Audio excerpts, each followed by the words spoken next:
जय जोहार।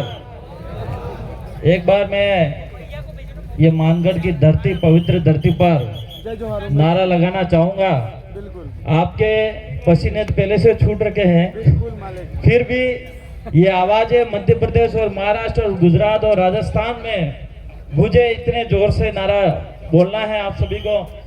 जय जोहार का नारा है, अरे जय जोहार का नारा है। आवाज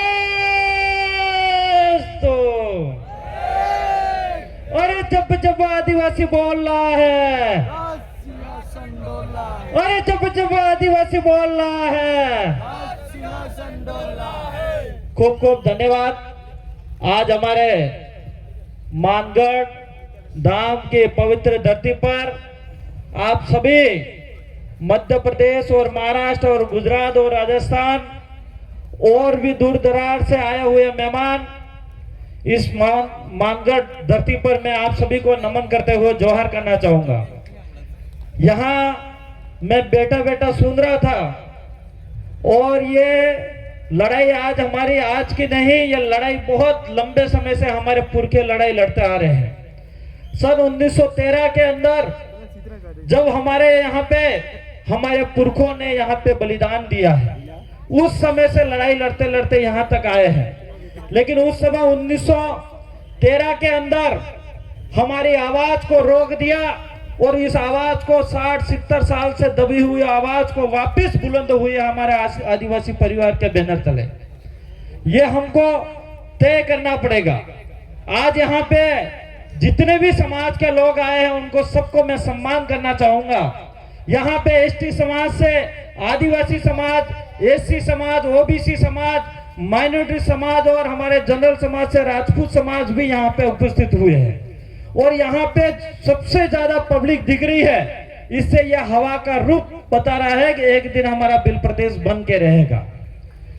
साथियों, आज कई लोग बातें करते थे और कई सोशल मीडिया में भी बातें करते हैं। जब हम हमारा वीडियो डालते हैं उनका पार्टी की वाह वाह करने में लगे होते हैं और आज से 10 साल पुराना भी इतिहास उठा के हम लोग देखें तो कोई व्यक्ति आदिवासी कहने के लिए तैयार नहीं था, लेकिन आज हम गर्व से कहते हैं कि हम आदिवासी हैं। वो भी सबसे बड़ी ताकत है और उस ताकत का ही डर उन लोगों को कहेंगे, जैसे कांति भाई दोनों नेशनल पार्टियां नाम बता रहे थे।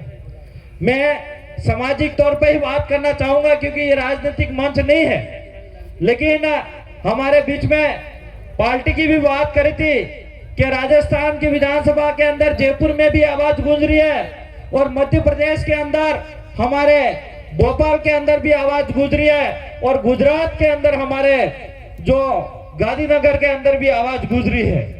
लेकिन कुछ संख्या कम है, इस संख्या बढ़ाने का काम आप सभी लोगों को बनती है। क्योंकि यहाँ पे आप लोगों ने देखा होगा कि हमारे ट्राइबल एरिया के अंदर, राजस्थान के अंदर जो टीएडी का, टीएससी का जो बजट आता है, ट्राइबल एडवाइजरी काउंसिल का आर्टिकल 275 के तहत बजट आता है, वो बजट हमारा मंत्री होते हुए दूसरे एरिया के अंदर विकास कर रहा है, हमारा आदिवासी एरिया के अंदर विकास नहीं कर रहा है। इस बात का हम राजस्थान विधानसभा के अंदर विरोध कर रहे हैं और आज इस बिल प्रदेश की धरती पर भी रहकर भी आप लोगों को गांव गांव तक भी विरोध करना पड़ेगा। हमारा बजट कहीं और विकास हो रहा है, इस बात का भी हम लोगों को विरोध करना पड़ेगा। साथियों, हमारी आवाज यहाँ मानगढ़ इस पवित्र धरती पर ही नहीं रहे। यहाँ पे जितने भी वक्ताओं ने बात रखी है, ये बात हर गांव और हर फले और हर एरिया के अंदर जाए, ये मैं आप सभी से उम्मीद करूंगा। आज हम बिल प्रदेश जो हमारा संदेश यात्रा के रूप में यहाँ पे संदेश देने के लिए और संदेश गांव गांव में देना है हम लोगों को यहाँ से ले जाके, ये आप लोगों को सभी को संकल्प लेना होगा। साथ ही यहाँ पे कई लोग तो बॉकलाइट भी हो गए हैं जो कांग्रेस और बीजेपी के लोग हैं और आप लोगों को टारगेट करने का भी काम करेंगे। अभी पूर्व में ट्रांसफर के नाम से कोई लिस्ट बना रहा है तो कोई किसी को जेल में डालने की तनाशाही कर रहा है।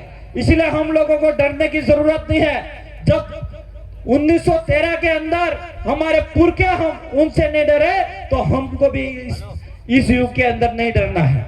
ये साथियों, ये डराने धमकाने का बहुत प्रयास करेंगे, लेकिन हमको डरने की जरूरत नहीं है। आज आप धीरे धीरे हम संघर्ष करेंगे, हमारा संघर्ष बहुत लंबा है, लेकिन एक दिन जीत जरूर होगी। ये कई सुना है मैंने कि संघर्ष करने वालों की कभी हार नहीं होती है, तो हमारी एक दिन हमारा जरूर भील प्रदेश भी बनेगा और हमारी जीत भी होगी। मैं ज्यादा बातें नहीं करके बात को यही विराम करूंगा, क्योंकि बहुत सारे वक्ता हमारे बीच में बोलने बाकी है। हमारे दादा भी है और आप सभी ने बात को यहाँ सुन के हमारे एरिया, हमारे फले तक